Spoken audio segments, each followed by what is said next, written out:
যাদের নামাজ পড়ার সময় দুনিয়াবি চিন্তা মনে আসে বা নামাজে অমনোযোগী তৈরি হয়, তারা ভিডিওটি শেষ পর্যন্ত দেখার অনুরোধ রইল। হযরত আলী রাদিয়াল্লাহু তাআলা আনহুর কাছে একজন ব্যক্তি এসেছে। তখন লোকটা বলল, হুজুর, আমার নামাজে মন বসে না। নামাজে দাঁড়ালে আমার দুনিয়াবি নানা চিন্তা আসে। হুজুর, আমার এই নামাজ কি আল্লাহ তাআলা কবুল করবেন? তখন হযরত আলী রাদিয়াল্লাহু তাআলা আনহা বলেছেন, না, তোমার নামাজ কবুল হবে না। তখন লোকটা মনে অনেক কষ্ট নিয়ে চলে যাচ্ছেন। এমন সময় রাসূল সাল্লাল্লাহু আলাইহি ওয়াসাল্লাম এসে হযরত আলী রাদিয়াল্লাহু তাআলা আনহুকে জিজ্ঞাসা করলেন, ইয়া আলী, আপনার কাছে লোকটা কেন এসেছিল? এসে দেখি মন খারাপ করে চলে গেল। কেন, কি হয়েছে আমাকে বলুন। তখন আলী রাদিয়াল্লাহু তাআলা আনহু বলেন, তিনি আমার কাছে জানতে এসেছেন যে নামাজে দুনিয়াবি চিন্তা আসলে নামাজ হবে কিনা। আমি বলেছি, না, তোমার নামাজ কবুল হবে না। রাসূল সাল্লাল্লাহু আলাইহি ওয়াসাল্লাম তখন বলেন, ইয়া আলী, আপনাকে আমি একটা চাদর উপহার দিতে চাই, তবে একটা শর্ত আছে। আলী রাদিয়াল্লাহু তাআলা আনহু খুশি হয়ে বলেন, ইয়া রাসূলুল্লাহ, কি শর্ত তা বলুন, আমি আপনার সকল শর্ত মেনে নিব।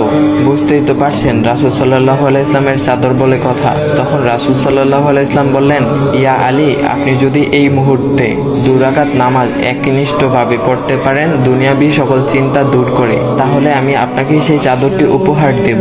আলী রাদিয়াল্লাহু তাআলা আনহু বলেন, এটা তো সাধারণ ব্যাপার। আলী রাদিয়াল্লাহু তাআলা আনহু তখন নামাজে দাঁড়িয়ে গেলেন আর তিনি নামাজ পড়তে শুরু করলেন। এমন সময় তার মনের মধ্যে শুধু ভাবনা চিন্তা আসতে শুরু করলো, আচ্ছা, আমাকে যে রাসূল সাল্লাল্লাহু আলাইহি ওয়াসাল্লাম যে চাদরটা দিবেন সেটা কি ফাতিমার চাদর নাকি রাসূল সাল্লাল্লাহু আলাইহি ওয়াসাল্লামের? আচ্ছা, চাদরখানা দেখতে কেমন হবে? এই বিভিন্ন বিষয় নিয়ে ভাবতে লাগলেন। তিনি ভুলেই গেছেন যে দুনিয়াবি চিন্তা নামাজে আনতে রাসূল সাল্লাল্লাহু আলাইহি ওয়াসাল্লাম নিষেধ করেছেন। এর মধ্যে আলী রাদিয়াল্লাহু তাআলা আনহুর নামাজ পড়া শেষ। আলী রাদিয়াল্লাহু তাআলা নামাজ শেষ করে রাসূল সাল্লাল্লাহু আলাইহি ওয়াসাল্লামকে বলতেছেন, ইয়া রাসূলুল্লাহ, আমি আপনার শর্ত মেনেছি, এখন আমাকে চাদরখানা উপহার দেন।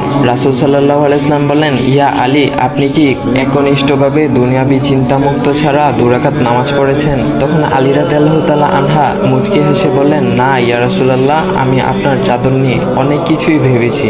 তখন রাসূল সাল্লাল্লাহু আলাইহি ওয়াসাল্লাম বলেন, ইয়া আলী, নামাজ তোমারও হয়েছে, আর তুমি যাকে নামাজ হবে না বলে ফতোয়া দিয়েছো তার নামাজও আল্লাহ তাআলা কবুল করে নিয়েছেন।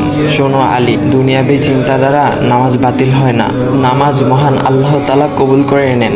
সকল ফরজ নিয়ম কানুন মেনে নামাজ পড়লে নামাজ হবে ইনশাল্লাহ। তবে আমাদের সকলের উচিত নামাজ আদায় করার সময় একমাত্র আল্লাহকে স্মরণ করে নামাজ আদায় করা।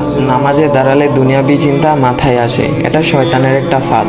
আল্লাহ তাআলা আমাদের সকলকে শয়তানের কুমন্ত্রণা থেকে হেফাজত রাখুক এবং সঠিকভাবে মনোযোগের সাথে নামাজ আদায় করার মতো তৌফিক দান করুক। সবাই বলি আমিন। চাইলে ভিডিওটা আপনি অন্যদের কাছে শেয়ার করতে পারেন, এতে অন্যদের ভুল ভ্রান্তিগুলো দূর হবে।